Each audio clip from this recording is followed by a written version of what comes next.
an author, speaker, social worker, minister, professor. John Singletary, who is the dean of the Diana R. Garland School of Social Work at Baylor. Dean Singletary will present to us a message on living our values inside and out. And I invite him to tell us even more about himself.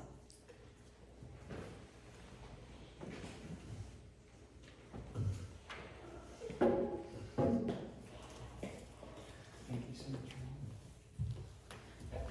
Thank you for your kind words and your beautiful leadership as we gather in this space of grace and love. The prayerful spirit that you offer is such a gift, and I am indeed grateful to be here with you this morning, to be back in this space. It's been probably 10 years. I believe I was here just after Nathan Stoneman served as your minister, and Bob Baird is a friend of mine who had me connected once upon a time. So it's good to be back here to see some familiar faces and, of course, new and friendly faces who have joined you since that time. A gift to be here. I am John Singletary. My wife is Wendy, and she's a first grade teacher at Hewitt Elementary in Midway. And we're the parents of 5 adolescents and young adults, right? So I need the prayers. These days, 3 out of the 5 are living on their own. They're young adults, emerging adults, so they're either in school or just stepping out on their own, trying to find their way in the world. And then we have 16-year-old twins still living with us, who are juniors in high school. So only twins in high school living in our house these days. But they've just started driving, so it makes a big difference that I'm not having to play chauffeur all the time. But I certainly need your prayers and well wishes. We're members of Calvary Baptist Church, not too far from here. We've been there for the 20 years that we've been in Waco. And that's a congregation that has been very good to us. As you may or may not know, it was the first Baptist church in Texas to hire a woman as pastor. Something we take great pride in. Our current pastor is a female as well, the third. Hannah Coe is her name. And we know that even though we have been ardent advocates for women in leadership in religious circles, we know that patriarchy is still alive and well in our culture and systems that surround us. We know we have much more work to do. I'm interested in these kind of values. Our commitment to diversity, equity, and inclusion is central to what we do in our School of Social Work at Baylor and our congregation, Calvary. I'm always interested in the similarities of traditions among our religious congregations and organizations. And people can make a case that Baptists and Unitarian Universalists could not be more different. However, Baptists are strong Congregationalists, as are UUs. Local church autonomy, being a free church, is inherent in our shared polities, and I wouldn't be surprised if several of you had some Baptist connections and maybe grew up as part of a tradition such as that. The United Church of Christ is a similar group of religious congregations, and some Jewish congregations share a similar polity. The UU Cambridge platform says there is no greater church than a congregation. And as a Baptist, I would agree. The ability that we have to kind of define for ourselves what matters most. At the same time, I see the individualism of this approach that we share as perhaps a struggle, something that we can grow through. And I want to learn from our Episcopal and Catholic siblings about the value of their unity as one body, as one church. Learning to be community together across congregations is difficult in a world such as ours, fraught with political division. It is difficult for us to know how to work together. It's sometimes easier to be independent congregations than it is to find things we share in common. And the not so united Methodist church can teach us about that right now as they continue to find their way. It's sad to drive around Waco and see churches that once said United Methodist with the United missing from their signs. Baptists and Unitarian Universalists share some history as well in the Anabaptist movement of the Reformation. It's a history worth remembering. We were persecuted and prosecuted by other Christians for a period resulting in the deaths of thousands who were trying to break away from other religious traditions. One of these events was the Munster Rebellion of the early 1500s. These and other events led to the growth of Baptist and Mennonite. That's the tradition I'm ordained in. I was pastor of a small Mennonite congregation in Richmond that felt very much like yours. Unitarian and other Congregationalists grew out of this 15th, 16th century growth of free churches in the free world.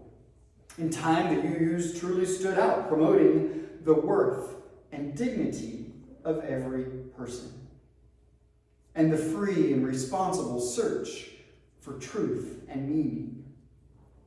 The Baptists refer to some of these same principles when we talk about the autonomy of the local church and the priesthood of believers. As I read the 7 principles of the UU, I am mindful as well of my professional code of ethics as a social worker. Our core values are service, social justice, the dignity and worth of the person, importance of human relationships, integrity, and competence in our practice. Worth and dignity of the person shows up on both of our lists. Your 7 principles, our code of ethics. Are you plagiarizing us? I was struck that it's not just the same idea, it's the same wording. I tried to do a little history digging and couldn't find much about what it was about that unique joining of words that we share in common. But I love that the dignity and worth of the person is a part of who I am as a social worker and who you are as a UU fellowship. Justice is on both of our lists. That's always good to see in a world that is desperate for cries of freedom and liberation and justice for far too many people. And it's a part of why I'm drawn to you. And community is something that is important to both of us, the importance of human relationships we share in common. There really is so much in common between social workers and Unitarian Universalists. And because at Baylor, in our Garland School of Social Work, where I have the privilege of serving and leading, we seek to understand the implications of religion and spirituality as a part of ethical social work practice. Because of that, I love to consider how our beliefs and actions align. So from social work history, I look back to the mother of social work, Jane Addams, who was a Congregationalist in Chicago. And so we can look to her for some shared views. Christian humanism is how one church historian describes Jane Addams. Others would say she was a Unitarian Universalist.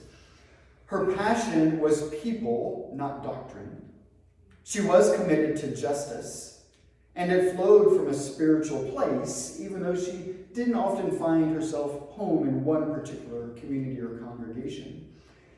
But that spiritual place was committed to human worth and dignity. Addams describes her own faith as being a cathedral of humanity. And the whole house that she created was that cathedral, open to all people and their needs. And this cathedral of humanity idea shaped her work and the service that she offered to people living in poverty and marginalized in society. Among the heroes that she looked to from history to fill and shape that cathedral of humanity were Abraham Lincoln and Leo Tolstoy, giants who lived their social ethic influenced by religious motivations. Addams worked closely with Rabbi Emil Hirsch, of the Sinai congregation in Chicago, who preached about the social ills of the Industrial Revolution and its effects on children at the beginning of the 20th century. He was an advocate for education reform. She also worked with social gospel Christians, several of whom were Baptist and people that I look back to with great pride in our tradition, Washington Gladden and Walter Rauschenbusch. She also worked with Unitarian minister Jenkins Lloyd Jones. He was Frank Lloyd Wright's uncle. That's a claim to fame for Jenkins Lloyd Jones. He was also a fierce pacifist and founded the All Souls UU Church in Chicago that provided a host of social services throughout the beginning of the 20th century. As a part of this interdenominational interfaith work that Adams led, she supported a short-lived organization that I had not heard of before, the American Congress of Liberal Religious Societies. I'd probably join that today if it were still around. This diverse religious body supported trade unions and collective bargaining, supported unrestricted immigration into the United States, free speech and a free press, even for anarchists and socialists, whether U.S. citizens or aliens, and interracial work, which was quite controversial at the time, more so than some of the previous items I mentioned, sadly. The dignity and worth of the person was at the core of Jane Addams' work and the social work profession that she founded. In our code of ethics, we add an ethical principle to help explain these core values. So the core value is the dignity and worth of the person, and the principle that we attach to it is be respectful of every person and mindful of cultural and ethnic diversity. In social work education at Baylor, we ask what this means and teach our students to work with all people, knowing that they must be prepared to support anyone who walks into their office, into their organization. This requires developing some cultural competence with regards to race and ethnicity, religious diversity, diversity of sexual orientation and gender identity. These may not always be popular views on our campus, but they are essential for the practice of the profession of social work. And to do this developing of cultural competence, we are also teaching our students the other side of that coin. In order to foster cultural competence, we have to also practice cultural humility. To be culturally competent means to desire to understand the nuances of other cultures outside of one's own.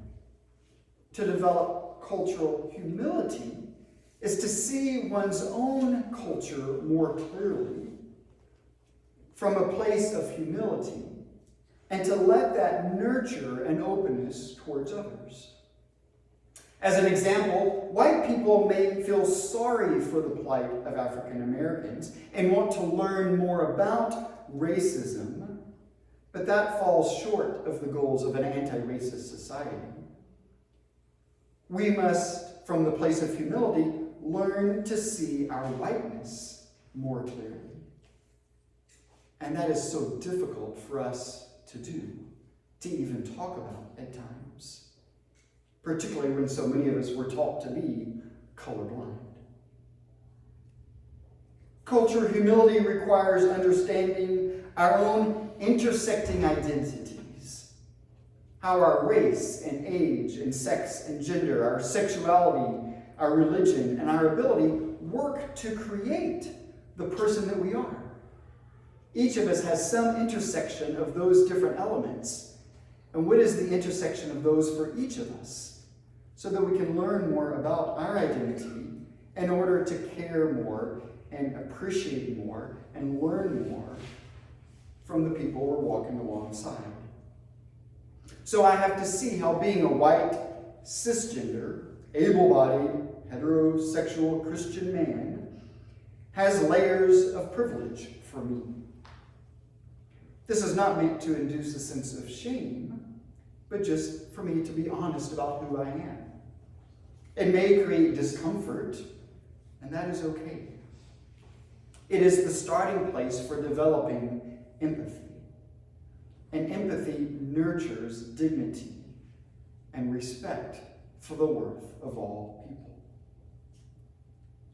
For my school and our work together, we also seek to understand how religious and spiritual views shape this core value.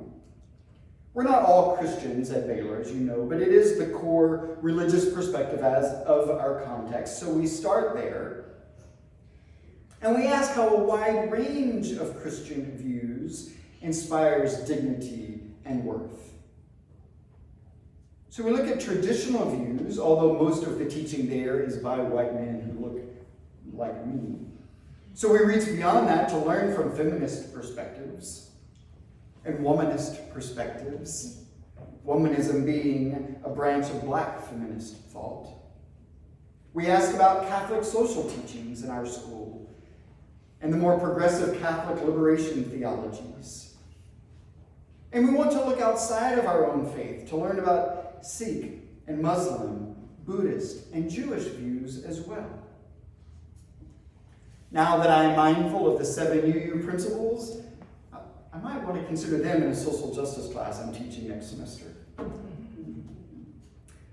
I'm focusing on the dignity and worth of people here in my remarks today because I'm enamored with the idea that we both use this language, the UUs and social workers. And I know that there's so much more that we share in common in these guiding views and values. And I hope you'll give me a chance to maybe come back sooner than 10 years to talk about these things. I hope we can each dig more deeply into our own views and the values of others. It's hard enough to pay attention to our own core beliefs. We have so many distractions, so many things competing for our attention to really practice self-awareness, to really be introspective about what matters most to us is something we seldom have the time or energy to do. Much less think about someone else's views deeply. Sadly, not seeing our own views clearly or valuing the views of others is what keeps us separated. I own my views, we think. I don't know yours, but I know they aren't mine, is about as far as we get. As a part of trying to overcome this separation of who we are and truly appreciating what we hold dearly and what others hold dearly, we really do try to take these commitments seriously in our work in my school. And so people are surprised to hear that we support our LGBTQ students to the extent that we do. Some are surprised in a good way, positively encouraged that is at our core in the School of Social Work. Others are surprised in less supportive ways, wishing we cared a little less, committed to a view of Christianity perhaps where this is not as acceptable. When we do have differences like this, I want to be able to talk more about them. What surprises you about my views, I want to be able to ask. What might surprise you about your own views? What can we learn from one another? What can we learn more deeply about ourselves as we are learning from others? This may mean we need more difficult dialogues. And well, difficult dialogues are difficult. But they are essential, I believe, to the well-being of our society. Essential. Essential Partners is an organization that we work with that teaches difficult dialogue models, such as reflective structured dialogue.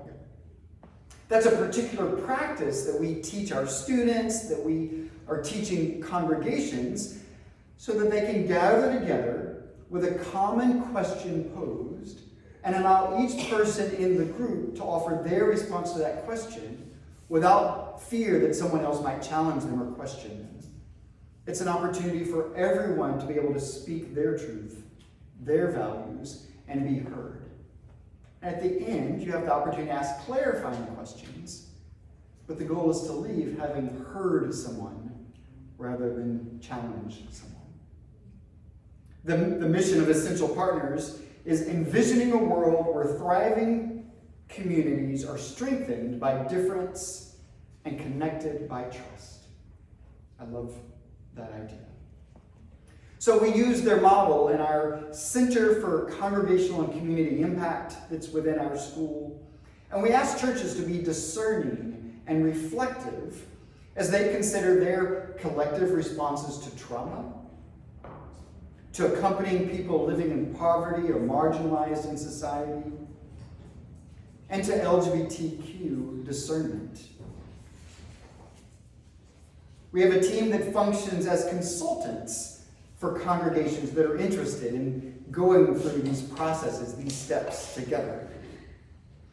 We might not all need a consultant for that work, but I do hope we can find ways to nurture difficult dialogues in our society. I hope we can live our values more deeply and nurture more thoughtful reflection despite our differences.